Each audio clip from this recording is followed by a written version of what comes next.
अस्सलाम वालेकुम। अच्छा, हमने ना पिछले साल ये नलके वगैरह ठीक करवाए थे, साथ वेल्डिंग भी किए थे ताकि कोई सामान वगैरह ना उतारे। तो हमने अभी देखा है, मतलब गर्मियाँ आ गई हैं दोबारा, तो हमने सोचा कि क्यों ना जो नलके लगवाए थे उन पे जाके देखें कि क्या क्या मसला है।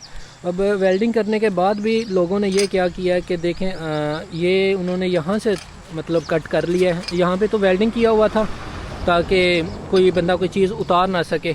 इस पे भी मतलब कोशिश तो की होगी, लेकिन ये वेल्डिंग हुआ हुआ था, ये ठीक रहा है। तो ये भी है एक, ये भी बिल्कुल ठीक है।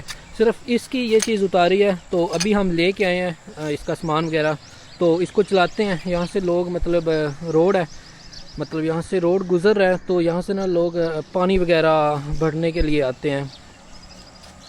जैसे कि ये भाई आए हुए हैं पानी वगैरह लेने के लिए, यहाँ पे आते हैं लोग पानी वगैरह भरने के लिए।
2 मिनट सिर्फ।